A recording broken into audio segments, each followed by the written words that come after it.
Hey guys, this is Nick back here again with another video. Sorry for the inconsistent uploads. I've had even more injuries, but am now back to playing pickleball. Here's some more questions that I also asked Joola's pros Noe Cliff, Milan Rain, and Etta Tuanatoa. What's one decision you make during a rally that most amateur players completely overlook? One decision. I feel like sometimes people are off balance and they're still trying to speed up the ball or trying to hit a hard shot. I feel like it's acknowledging sometimes you're having a good position and being okay with just like getting the ball back and trying to get yourself back in the position. And when you do hit those hard shots, you want your feet set and stuff. You want to stay balanced as much as possible. Keep the paddle and ball in front of you and stay in a wider stance and stay balanced. Thank you. Can I get a signature too? Yeah. Alright, thanks. I get. You play the tournament? No, I live here. I live like 2 minutes away. So yeah, I learned because of all the old people like my dad that you just talked to. They all play, and so like that's what got me into it. And maybe one day we'll be playing against each other. Keep practicing. Yeah. I have one question. All it is what separates the top 50 players from, or like a player ranked 50th from the top 10? I would say the players in the top 10 more play sort of a strategy chess game when they're playing versus the 50 kind of are still working on their shots. Oh, okay.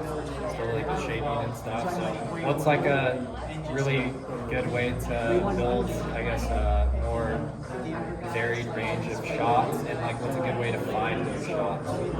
I would say if there's one thing you're really good at, like say you're really good at your forehand speed up, or you're really good at backhand dinking, work on that and try to pick different ways to hit that ball, and just build on that, because a lot of the people, the top pros, are really good at a couple things. They're not good at everything. Okay. You can't be good at everything unless you're Ben Johns or Annalie. But to keep up, if you're good at a couple things and you find it and you hit points that way, Kind of just like find different variations of the same shot and just perfect it. yeah. Well, thank you. Can you sign my hat too? Thank you. And good luck in the tournament too. Yeah. Okay, so question. What's a habit or mindset that holds the intermediate players back generally from excelling and becoming great? I think maybe letting frustration get in the way.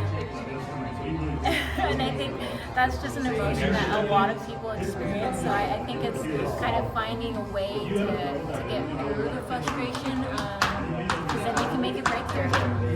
How do you deal with it in your personal experience? So I'm more of an internal person, so I don't like letting my frustration out visibly, because I also don't want to like give my opponents like encouragement.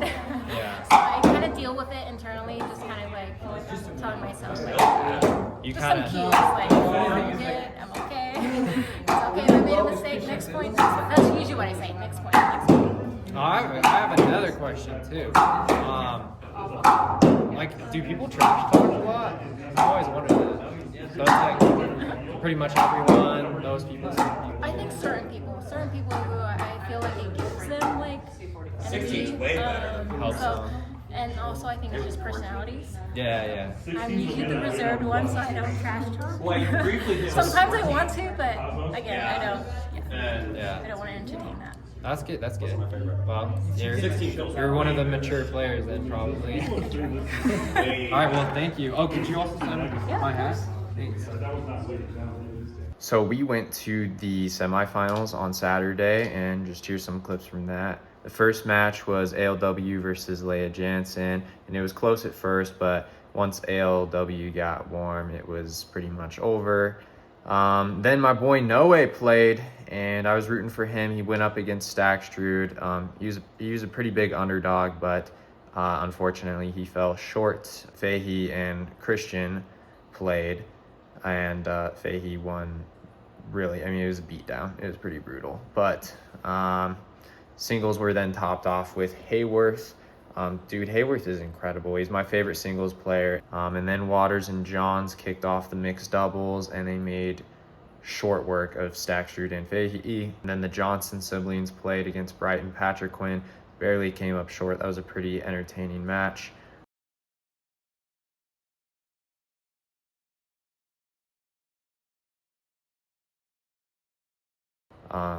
Then Johnson Tardio almost lost to Stackstrud and Daescu, but Ben and Gabe, like, they have this second half kind of jolt of power where they get really good. They read into their opponents and stuff.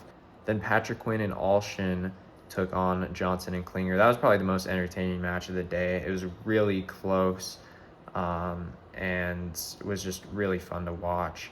One player that surprised me the most this whole tournament was probably Johnson. I mean, I haven't watched very much pickleball, so I didn't know a ton of the players, but he's fun to watch. He's really good, really methodical, and he has great hands.